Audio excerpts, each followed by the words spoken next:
मैंने अश्वत्थामा का वध कर दिया। मैंने अश्वत्थामा का वध कर दिया। मैंने साथ भी लाता गेलो। मैंने अश्वत्थामा का वध कर दिया। मैंने। भारत में कई कहानियां प्रचलित हैं। ये कहानियां अद्भुत रहस्यों से भरी पड़ी हैं, जिनमें से कुछ पर यकीन करना बेहद मुश्किल है, लेकिन कई कहानियां ऐसी हैं जो आज भी अपनी सच्चाई बयां करती हैं। आज हम आपको एक ऐसे ही महाभारत कालीन रहस्यमय व्यक्ति के बारे में बताएंगे जो पिछले 5000 सालों से जीवित है और समय समय पर अपने होने का संकेत हमें देता रहता है। हमारे हिंदू ग्रंथों में 7 ऐसे महामानवों का जिक्र आता है जो आज भी अजर अमर हैं और आज भी धरती पर उपस्थित हैं। अश्वत्थामा उन्हीं में से एक हैं। जी हाँ, अश्वत्थामा आज भी जिंदा हैं। मध्य प्रदेश के बुरहानपुर जिले से 20 किलोमीटर दूर स्थित असीरगढ़ का एक किला अपने अंदर न जाने कितने ही रहस्य दबाए हुए हैं, जिन्हें लेकर लोगों की अलग अलग धारणाएं हैं। यहाँ के लोगों का कहना है कि किले के अंदर स्थित गुप्तेश्वर मंदिर में अश्वत्थामा आते हैं और भगवान शिव की आराधना करते हैं और चले जाते हैं और वो किसी को नजर नहीं आते। माना जाता है कि वे सुबह सुबह आते हैं और किसी के उठने मंदिर में आने से पहले ही शिवलिंग की पूजा करके चले जाते हैं। हालांकि कुछ लोगों का दावा है कि उन्होंने अश्वत्थामा को देखा है, लेकिन अगर ये सिर्फ एक मिथक है तो वो कौन है जो हर सुबह मंदिर का ताला खोलने से पहले ही शिवलिंग की पूजा करके चला जाता है? आखिर क्यों हर दिन शिवलिंग पर फूल और जल चढ़ा मिलता है? सूरज ढलने के बाद असीरगढ़ के किले में किसी को रुकने नहीं दिया जाता। सब जगह ताले लगा दिए जाते हैं और कोई अंदर आ भी नहीं सकता। पूरे किले को बंद कर दिया जाता है। तो फिर आखिर वहां कैसे कोई आ सकता है और कैसे पूजा करके वहां से जा सकता है? ये तो तभी संभव है जब किसी के पास दिव्य शक्तियां हों या फिर किसी के पास ऐसी अलौकिक शक्तियां हों जो इन बाधाओं को बाधा ही न समझता हो, जो हम आम इंसानों के लिए बाधा हैं। जिन लोगों ने अश्वत्थामा को देखा, उनका कहना है कि अश्वत्थामा दिखने में किसी आम इंसान की तुलना में काफी बड़े शरीर वाले हैं। उनका कद काफी ऊंचा है, शरीर पर गहरे जख्म हैं, वो कोढ़ रूप से ग्रसित हैं और उनके शरीर से भिन्न भिन्न अंगों के साथ ही उनके माथे से भी लगातार खून बहता रहता है। इन घावों को भरने के लिए ही वो कई बार लोगों से हल्दी और तेल भी मांगते नजर आते हैं। ऐसा कहा जाता है कि उनके ये घाव महाभारत के समय के हैं।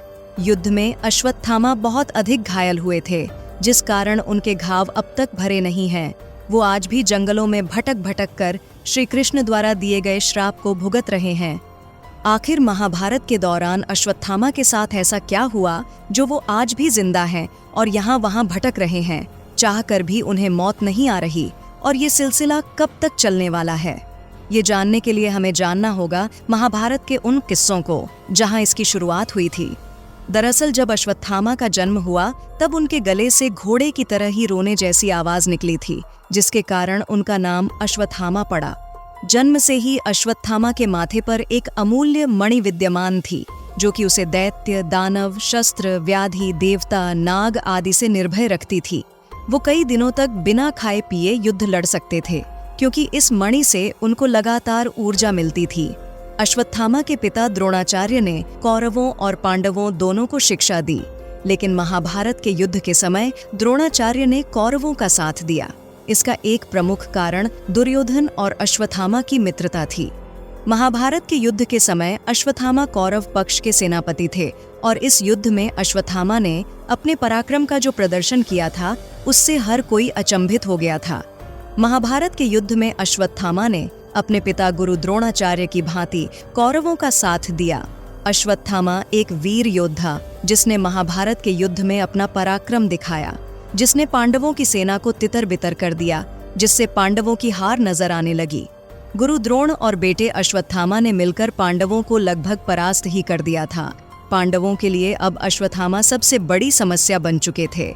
वे समझ चुके थे कि जब तक ये दोनों हैं तब तक कौरवों को पराजित करना असंभव है। पांडवों को हारता हुआ देख श्री कृष्ण ने युधिष्ठिर से कहा, आप ये झूठ फैलाइए कि अश्वत्थामा मारा गया, लेकिन युधिष्ठिर ने झूठ बोलने से साफ मना कर दिया। जिसके बाद अवंतिराज नाम के एक राजा के हाथी को भीम के हाथों मरवाया गया, जिसका नाम अश्वत्थामा ही था। द्रोणाचार्य ने इस बात की सत्यता को जानने के लिए युधिष्ठिर से पूछा, क्योंकि युधिष्ठिर कभी झूठ नहीं बोलते थे, और उन्होंने उत्तर में कहा, हाँ अश्वत्थामा मारा गया, लेकिन हाथी। अश्वत्थामा मारा गया बोलते ही श्री कृष्ण जी ने शंखनाद कर दिया, जिस वजह से हाथी शब्द गुरु द्रोणाचार्य सुन नहीं पाए।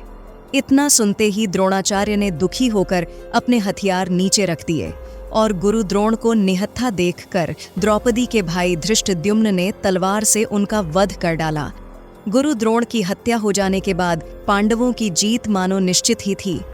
जब अश्वत्थामा को इस कपटनीति का पता चला तो वो गुस्से में आग बबूला हो गए और उन्होंने अब युद्ध में कपटनीति अपनाने की ठान ली। इसी प्रतिकार की भावना में अश्वत्थामा ने युद्ध के सारे नियमों को ताक पर रखते हुए पांडवों के खेमे में घुसकर द्रौपदी के सोते हुए 5 पुत्रों और धृष्टद्युम्न का वध कर डाला। अश्वत्थामा के इस कृत्य की घोर निंदा हुई और जब ये बात द्रौपदी को पता चली तो उसने पांडवों को अश्वत्थामा को लाने के लिए कहा। द्रौपदी का विलाप सुनकर अर्जुन ने अश्वत्थामा का सर काट डालने की प्रतिज्ञा की। अर्जुन की इस प्रतिज्ञा को सुनकर अश्वत्थामा भाग निकला। जब अश्वत्थामा ने देखा कि वो चारों ओर से घिर रहा है, तब उसने ब्रह्मास्त्र का प्रयोग कर दिया और मजबूरीवश अर्जुन ने भी ब्रह्मास्त्र का प्रयोग किया।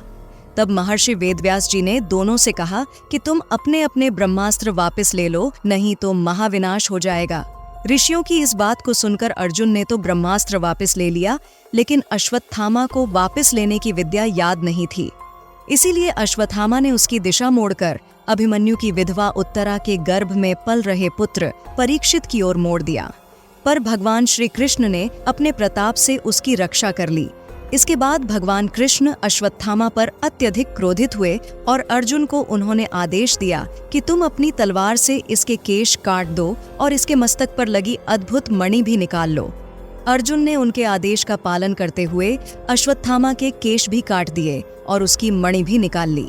साथ ही श्री कृष्ण ने ये श्राप दिया कि तुम मस्तक के इस घाव को लेकर कई हजार वर्षों तक भटकते रहोगे। मणि निकल जाने से अश्वत्थामा की सारी शक्तियां चली गईं और बस ऐसी ही मान्यता है कि तब से लेकर अब तक अश्वत्थामा के माथे से लगातार खून रिसता रहता है। उसके शरीर पर महाभारत कालीन घाव हैं जो अभी तक नहीं भरे। न जाने कितने ही सालों तक उसे ऐसे ही भटकना पड़ेगा और ऐसे ही भटक भटक कर गुजारा करना पड़ेगा।